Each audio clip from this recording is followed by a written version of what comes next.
Os pecados de uma nação fazem mudar sempre os seus governantes, mas a ordem se mantém com um líder sábio e sensato. A instabilidade política é a consequência dos pecados de uma nação. Uma nação corrupta terá um governo corrupto, e um governo corrupto estará sujeito a decadência, desconfiança, turbulência ou revolução. As histórias registradas em 1 Reis testemunham esse fato político. Vem comigo.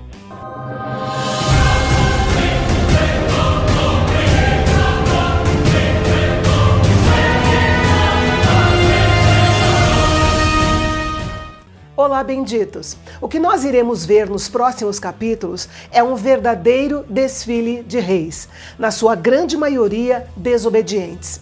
Deus permitiu que suas histórias estivessem registradas para que entendamos melhor o motivo que levou o Senhor a enviar um duro juízo sobre todo o reino do norte.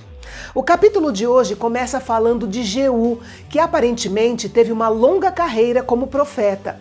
Mais ou menos 50 anos depois dessa mensagem que ele entregou ao rei Baasa neste capítulo, ele entregou uma mensagem de Deus a Josafá, rei de Judá, no sul. Além disso, ele também escreveu as crônicas de Jeú, com os registros específicos das histórias sobre os reis de Israel. E agora que conhecemos o profeta, vamos seguir com a história. No capítulo anterior, nós vimos que Baasa liderou uma conspiração para matar Nadab, filho de Jeroboão, para assumir o trono de Israel no Reino do Norte. Embora a Bíblia não diga, nós sabemos que Deus não perdeu o controle da história e estava nos bastidores se movimentando para o desenrolar do seu plano eterno, apesar dos muitos pecados, tanto do povo quanto dos seus reis. Baasa era de origem plebeia, mas Deus permitiu que ele chegasse à posição de rei. E embora não fosse descendente de Jeroboão, Baasa mostrou ser um descendente espiritual, porque andou nos mesmos caminhos de Jeroboão. Por isso Deus usou o profeta Jeú para dizer a Baasa que ele e a sua descendência enfrentariam o mesmíssimo julgamento que havia sido dado a Jeroboão e à sua descendência. A Bíblia nos diz que, por natureza, Deus é tardio em irar-se e abundante em misericórdia. Mas Baasa conseguiu provocar a ira de Deus com sua perversidade. E por isso foi alvo do juízo de Deus. Ele reinou 24 anos e morreu. Seu filho Elá assumiu o trono em seu lugar como rei de Israel. 2 anos depois, o rei Elá estava na casa de Arsa, um de seus encarregados, bebendo e se embriagando. Ele tinha um servo chamado Zinri, que era comandante da metade dos seus carros de guerra. Como alto comandante, Zinri tinha acesso direto ao rei. Ele entrou na casa, viu o rei embriagado e aproveitou a oportunidade para matá-lo. A esperança de todo rei era passar o trono para o seu filho e promover uma dinastia duradoura.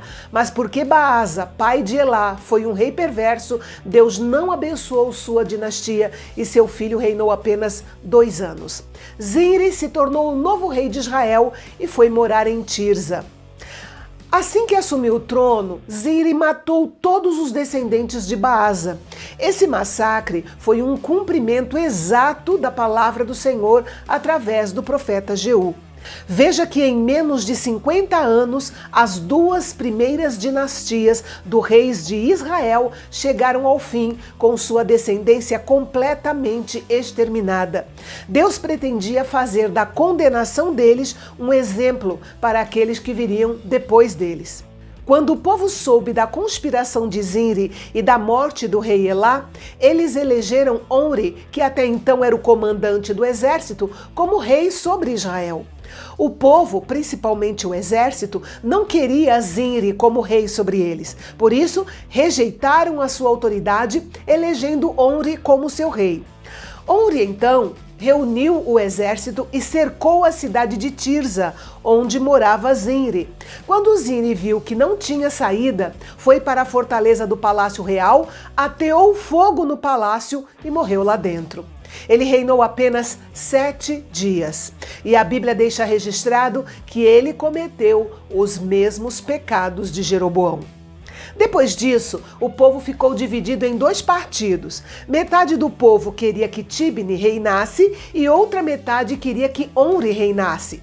Nenhuma informação nos é dada sobre esse Tibni, quem foi e o que fez. O fato é que houve entre eles uma guerra civil pelo poder que durou em torno de 4 a 5 anos. Durante esse tempo, Omri tinha apenas uma parte do reino, mas Tibni acabou morrendo e Omri passou a possuir todo o reino. A princípio, Omri morava em Tirza. Depois ele comprou o monte de Samaria de um homem chamado Semer. Edificou ali uma cidade e lhe deu o nome de Samaria, nome oriundo de Semer, o antigo dono do monte. Samaria se tornou a capital do reino do norte de Israel. Omri construiu uma capital politicamente neutra, ou seja, sem associações com nenhuma tribo, e que ficava em uma ótima posição defensiva, no topo de uma colina. Mas Omri fez o que era mal aos olhos do Senhor, e fez pior do que todos os reis que vieram antes dele, repetindo os mesmos pecados de Jeroboão. Ao que parece, ele formulou leis tornando obrigatória as várias formas de idolatria em todo o reino, leis que permaneceram em vigor até mais de 200 anos depois. Omri reinou 12 anos e, embora não esteja nos registros bíblicos, nos registros da história secular, Omri é um dos reis mais bem-sucedidos e famosos do antigo Israel, inclusive amplamente reconhecido em outros lugares. A pedra moabita, descoberta em 1868 e que hoje está no Museu de Louvre, em Paris, refere-se a Omri como o conquistador de Moabe, e algumas inscrições assírias fazem menção dele como um grande guerreiro. Durante anos, eles se referiram a Israel como a casa de Omri. Depois da sua morte, Acabe, seu filho, iniciou o seu reinado, que durou 22 anos.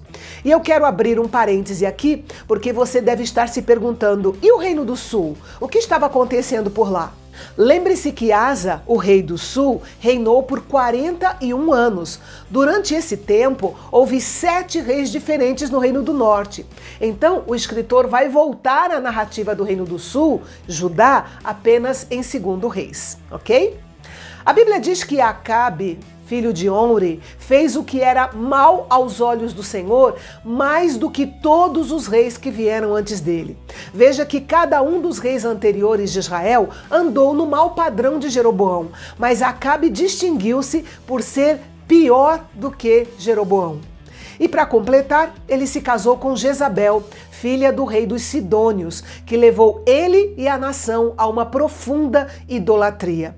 O mau reinado de Acabe se deu não tanto porque seu caráter era mais depravado do que o caráter de Jeroboão, mas porque ele era um homem fraco e instrumento de uma mulher astuta, inescrupulosa e muito cruel. E o capítulo termina com o cumprimento de um juramento feito por Josué e pelo povo quando Jericó foi destruída.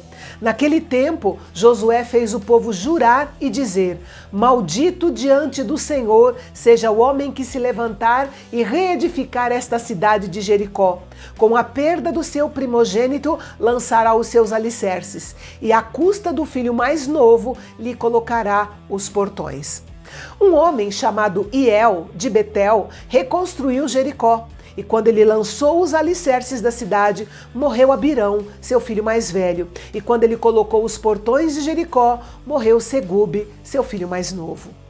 E amanhã entra em cena o famoso profeta Elias, o perturbador de Israel, como o rei Acabe o chamava. As grandes tensões entre Acabe, Jezabel e Elias você confere comigo amanhã, aqui no canal Bendito, o canal de Fala Fácil.